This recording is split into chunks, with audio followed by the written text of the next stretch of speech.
এই যে ম্যাডাম কই যাচ্ছেন?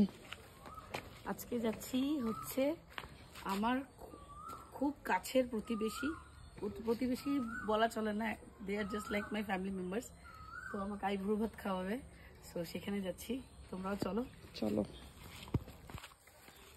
চলে এসেছি, এসে গেছি।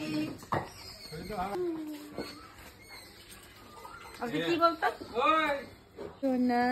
এই তো সারাদিন আমার বাড়িতেই থাকে, সবাই দেখতে পায়। মাটির রান্নাবাটি, ওয়াও কি কি আছে হাড়ি, ওয়াও দেখি একটা হাড়ি আছে। ও না, ছোট উনান লাগে, ছোট উনান আছে তো, এই যে এর থেকে ছোট আছে, দেখা দেখা আরো আছে এখানে। ধর ধর ধর মুন, শোনা মা, এই যে মুন, দেখি মুন, বাবা কত রান্না করেছে রে ভাই।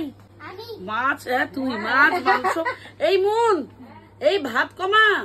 হ্যাঁ স্বপ্ন মাসি, তুমি জানো না আমি এত খাইতে পারবো নাকি? ও তো ওখানেই বসে বসে, হ্যাঁ বই বসে। দীপক তুই জানিস আমি কতটুকু খাই, এত আমি খেতে অল্প করে দিছি, আজকে কোনো হবে না, আজকে বেশি করে। বেগুন ভাজা, পটল ভাজা, এটা কি লাউয়ের পাতা, লাউ পাতা বাটা আমার ফেভারিট, মাছ, এটা মাছ, চিকেন, চিকেন, ডাল আর ভাজা, ওই যে ও স্যালাড, পাপড়, এই যে পাপড় বলেছি। প্রচন্ড ভালো রান্না হয়েছে।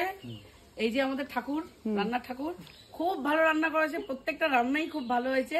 আর আমি একদম ওভারলোডেড খেয়ে, একদম আমার পিছনে প্রিয়াঙ্কা বলছে যে আমিও ওভারলোডেড একদম খেয়ে। তো খেয়ে দিয়ে এবার হেঁটে হেঁটে আসো, খাওয়ার হজম হয়ে যাবে। হ্যাঁ সে তো অবশ্যই হেঁটেই যাবো, এখানে তোমার দাদা আমার জন্য হেলিকপ্টার পাঠাবে না।